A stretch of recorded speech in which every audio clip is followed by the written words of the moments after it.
it was not the most memorable moment, but I think we saw in the very early part of the game those adepts coming out and overextending. That was actually really important. Yeah, that's true. Because he did not have very much to defend everywhere.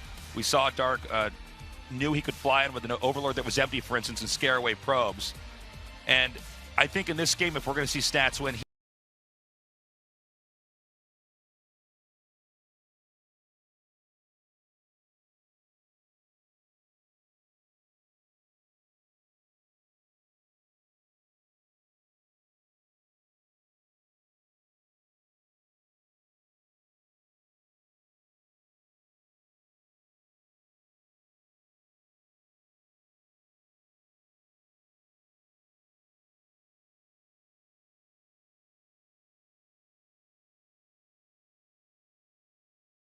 definitely keeping him busy.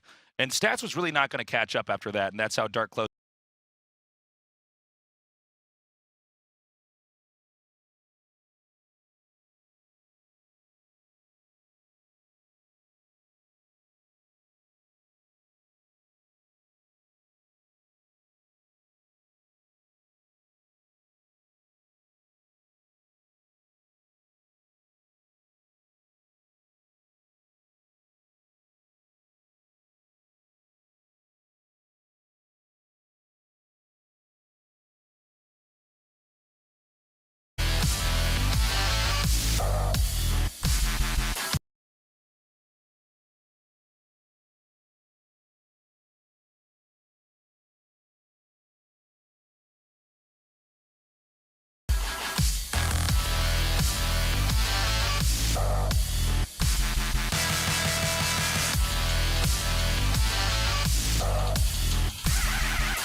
Welcome back, guys. That wasn't so bad. What was that, like a minute 15? Something like that. Something like that. Minute 28. As short as we could make it. We have both players in the game. Well, it's about to load up, so we're going to be going into this right away. I don't know who's going to win this, to be honest. It's really tough. Stats look so strong in Game 1, going all the way to the end game there in PvZ. But in that game, too, I mean, Dark really knew how to dismember Stats when he just made one basic mistake early on. Yeah. It started to snowball. It really did that, and that's Dark for you. Like, you have to play a near-perfect game if you want to stay at his level and fight him. And Stats did do that in Game 1, so we'll see if he can do it in Game 3. It is going to be Apotheosis, another just huge map, so we could see something like Game 1 again, possibly. Could be pretty crazy, guys. Let's go ahead and go into game number 3. Everything is on the line right now. This is Dark versus Stats. In the upper left, in the red, our Zerg player. He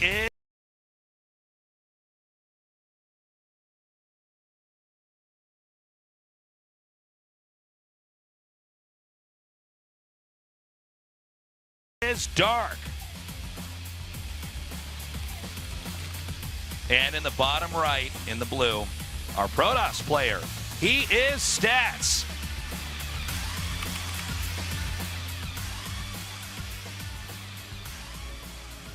Okay. Hi, Artosis. Apotheosis. Hi, Tasteless. How are you doing? I'm good, man. Yeah? I'm really happy with this series so far. No, it's This has been really cool. It's a good way to open the day, and Yeah. I think the day is only going to get better. Guys, did you know that Neeb versus Zest is next? What? And Zest is the best pro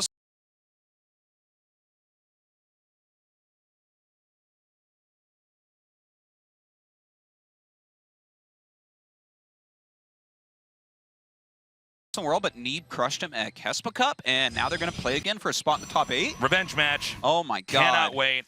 And in the meantime, we have it tied up 1-1, Dark versus Sets. This is like a stupid good day of StarCraft. I know. You shouldn't be doing anything else. If you're at work, Call in sick. tell them you're sick. If you have to go to work, call in It's sick. time to play hooky. I mean, hopefully you know,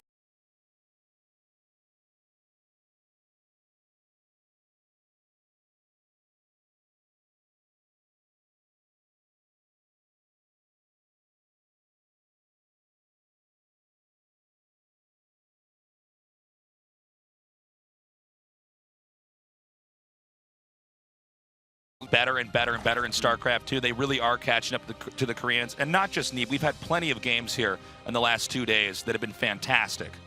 yeah, I never thought I'd actually see the day that this is the way.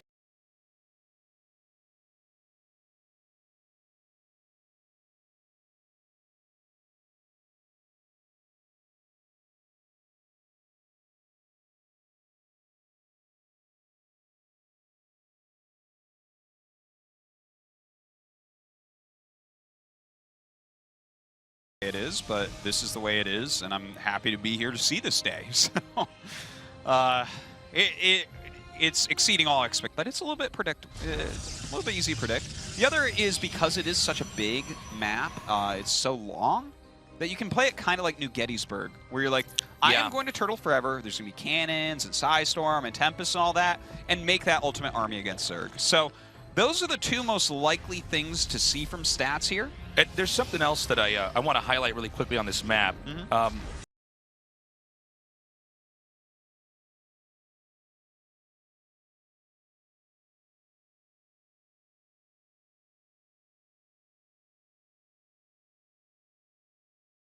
It's not like a square. It's actually a rectangle. You know, it's narrow on the sides. That means that Zerg, after a little bit, is actually expanding, in this case, towards the south. Yes. And ideally, Zergs always want to be expanding away from their opponent.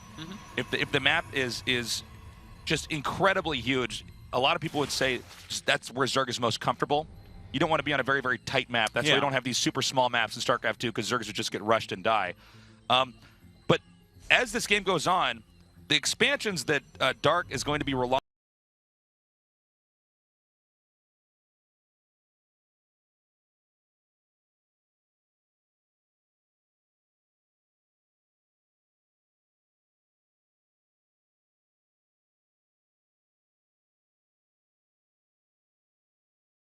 on that are going to be the most important if we do go into late game are going to be the most pokeable bases here for stats. Yeah, and that can make it in the very late game quite nice for Protoss. You can definitely play a very turtle-based game, but right now Dark is putting on a lot of pressure. He's making some Banelings, a lot of Zerglings flooding across the map here. Look how many Banelings he has. It looks like he's going to be going for a bust.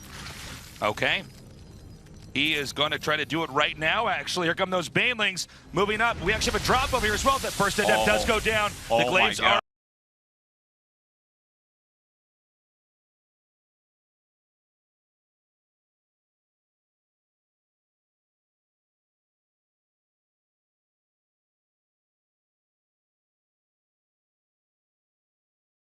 about to finish, but not if that pylon is destroyed first. This is a huge deal right now. Will Glaives actually end up finishing it? Does. Just in time. The Banelings are now moving over here into the main. We did have a drop as well, taking out these...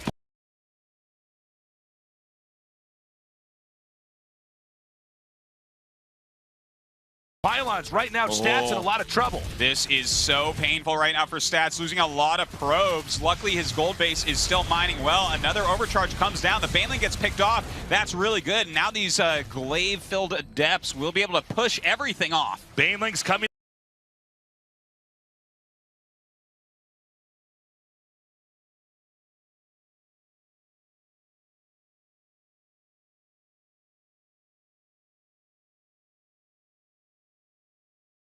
Up now, more probes that are already bruised are about to take some more damage. Oh, okay, it's up to 20 now, and some of those are still at 1 HP. Oh my god, 27, 28. That is just too much damage. More Lings going into this main base right again. Stats is trying to go into double starport, but the amount of probe losses he's taken, he barely has any economy right now. Just 13 probes left. That's right, and plenty of those probes aren't even mining. They're on the run. We actually have, looks like a counter over here of Adepts trying to come up. I don't believe this will work, but it is Stats after all. He's pretty solid with his control of these. He's going to move up.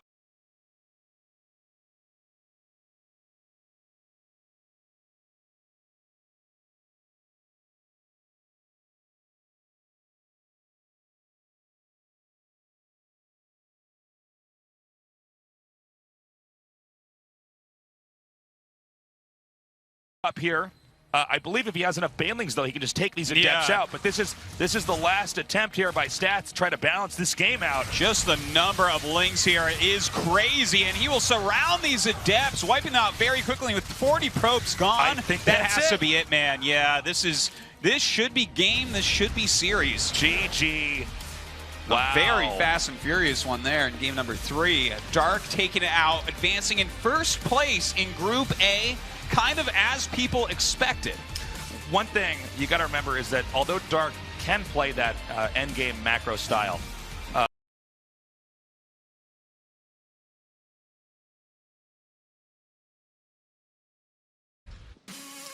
and now finally on the third day here at the WCS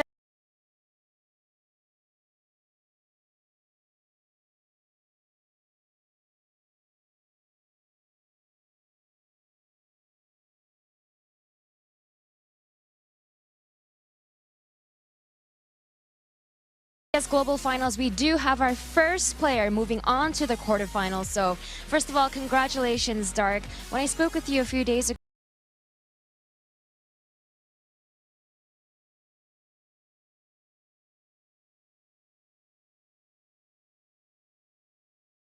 ago, you said that you felt that your biggest obstacle would be the round of 16, and that if you were able to move on from here, you would feel a lot more confident, and that you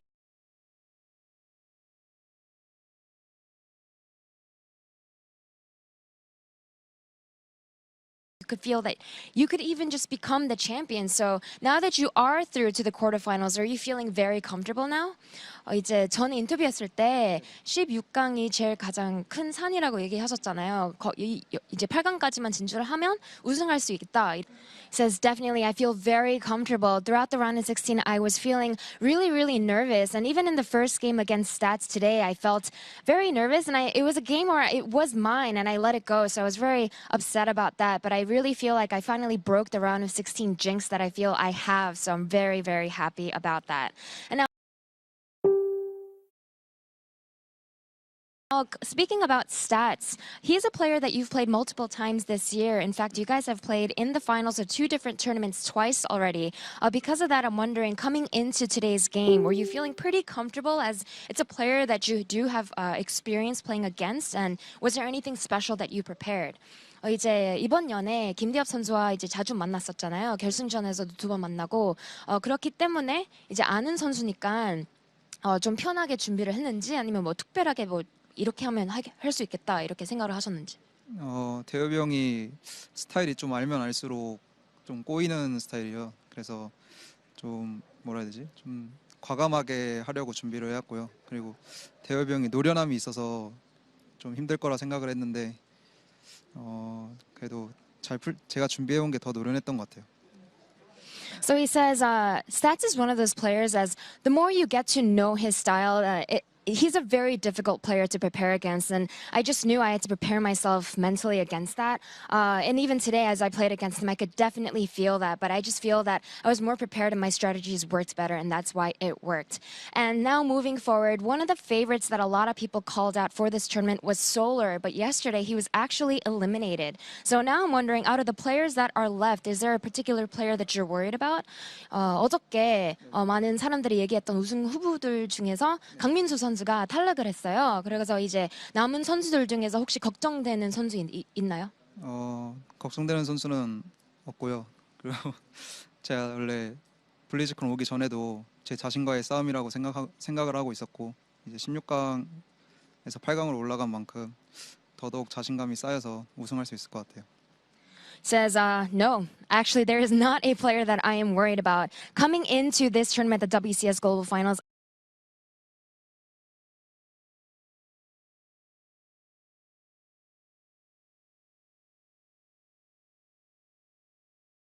I thought of this tournament more as a test with myself. I felt that as long as I can get through the round of 16, as that is what I've previously and historically struggled with the most, then I could do well. And now I'm feeling a lot of confidence now that I am through to the quarterfinals. So I'm feeling very confident that I can become the WCS Global Finals champion. So congratulations again, Dark. You are the first player that will be moving on to the quarterfinals. Apollo, it's back to you. Thank you very much, Smix. What else can we say other than it worked? Dark goes through to the next stage, and we are first player to play at BlizzCon. Fantastic performance from him. Todd, what are your thoughts overall from Dark? You just said it. It worked. Like he went for the banelings and the drop, and I don't know, Stats, after a great game number one, like I really liked the way he identified there was a lot of corruptors and closed things out. His second game, he just didn't see those banelings coming. And So it started it with such a close game here, such a tight sit, like first map. It was. We spoke about it while it was happening. It was very, very standard macro up into the late game. No, this first game was actually awesome, and I think Stats looked really incredibly good from the beginning to the end. Yeah. I think that one moment, Artosis mentioned it during the cast, very important. Dark wanted to make sure he had enough corruptors, so he made 36. Well, that was definitely enough. But then Stats is like, well, cool, here are 5 Archons. I'm just going to make Blink Stalkers from this point on. And yes, there were a couple of Zerglings, there were a couple of Ultras, but not enough to go up against that much Protoss ground production. And it was a really cool game, and I must say this was the best game of Stats so far in this tournament.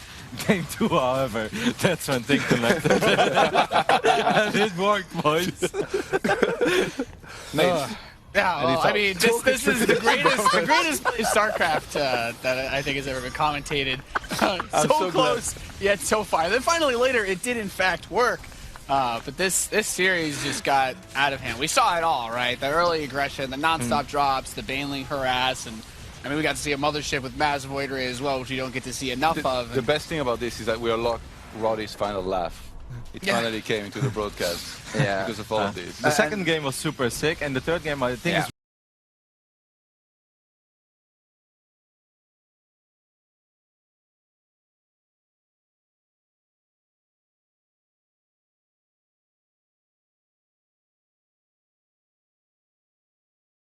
What's really cool about this one, Jeff was watching this backstage, and Jeff is like, I don't understand, because if you play NA ladder, you're gonna die against Zerglings and Banelings every single time you do it. And Dark is like, well, those NA players, they definitely know what they're doing. So he went for it, and I think that it's a little bit sad for Stats, because if you remember, he did the exact same opening against Nut, but back then he went for a super fast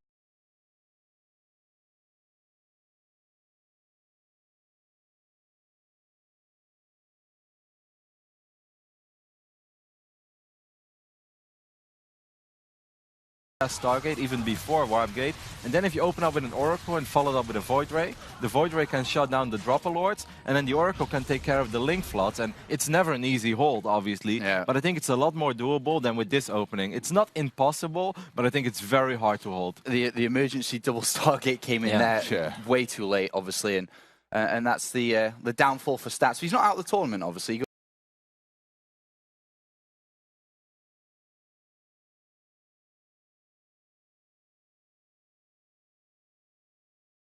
Goes through to the elimination or decider match, should I say. One thing to take away from this series is that it almost feels a little too normal to see Dark advance, right, in first place here. We hyped him up a lot, but I have to say, like, mad props to him after this first game for really staying in it and doing exactly what he needed to do, really. Like, in game number 2, he stayed composed, went exactly for the right drops, and stop, please stop.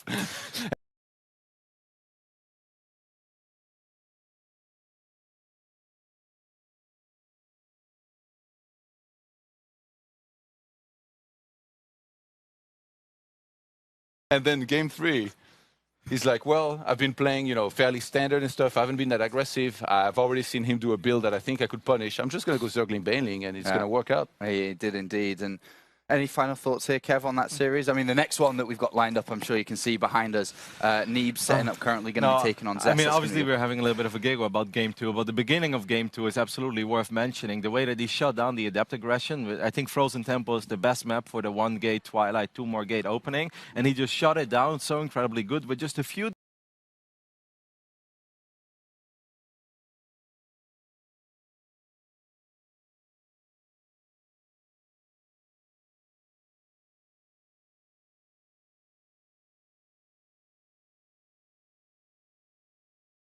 defensive banes while creating chaos on the other side of the map. And what Taze has mentioned, and is really important, is that indeed the warp in was used at home, so it was a little bit easier to deal with those zergling drops. But because they were used at home, he also, obviously, the push in the front was a little bit weaker. And for Protoss, it's very hard to fight at 2 positions at once, while the Lynx, you know, you just send them in.